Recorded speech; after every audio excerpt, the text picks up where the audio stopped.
Découverte en 2014 dans Friend the Trip, sur Énergie 12, Fidji Ruiz a vécu 2 ans d'amour avec Ricardo Pinto, jusqu'à ce qu'il la quitte pour les beaux yeux de Neuda.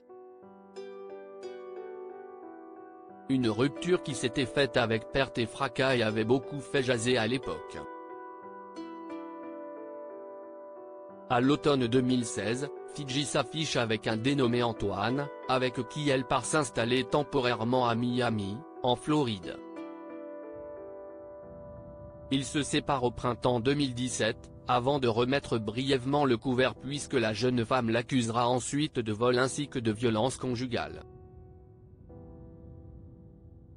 Déterminée à trouver l'homme de sa vie, Fidji participe en 2018 à la saison 6 des Princes et Princesses de l'amour. Mais aucun de ses prétendants n'a trouvé grâce à ses yeux puisqu'elle est repartie au bras de Dylan Thierry. Ils emménagent à Dubaï en mars 2020, 3 mois avant de mettre un terme à leur liaison. Depuis août de la même année, Fidji file le grand amour avec le rappeur Anas Ben Turkia, qu'elle a épousé civilement en toute discrétion le 22 mai 2022.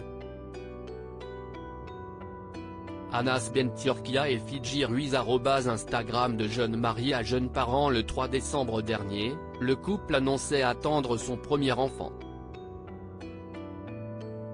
Et il y a quelques jours, Fidji a connu la délivrance et rejoint le cercle des mamans influenceuses. Le 6 mars 2024, la jeune femme de 33 ans a donné naissance à un petit garçon qui répond au prénom de Souleymane. Après quelques jours passés à la maternité, elle a pu rentrer à la maison avec son fils et profite à fond de chaque instant précieux de cette nouvelle vie qui commence. C'est trop bizarre pour moi, cette nouvelle vie, mais c'est trop génial. C'est vraiment incroyable, beaucoup plus que ce que je m'imaginais. C'est un apaisement et un épanouissement inexplicables.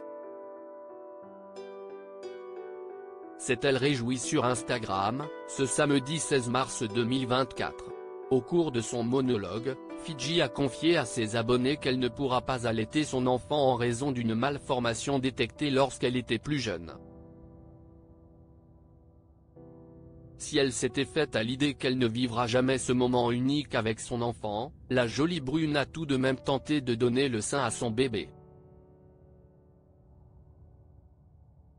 Mais il n'y a eu aucune montée de lait pour la jeune maman.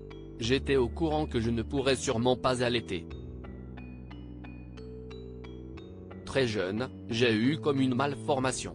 On m'a annoncé ça à mes 18 ans. Du coup, à la maternité, je n'ai eu aucune montée de lait, a-t-elle expliqué. Et de poursuivre, ils ont essayé de faire téter le bébé. Je ne m'attendais pas à ce qu'il ait autant de force dans sa petite bouche. Donc, je n'ai pas de lait et bébé boit au biberon. J'aurais aimé vivre cette expérience mais je suis formaté dans mon cerveau depuis trop d'années. S'est-elle résignée? Mais si Fidji Ruiz aurait aimé allaiter son fils, l'expérience n'a pas plu à toutes les mamans issues de la télé-réalité. Je n'ai pas du tout kiffé l'an dernier, Shana Kress a accouché d'un petit Loka, fruit de ses amours avec Jonathan Matija.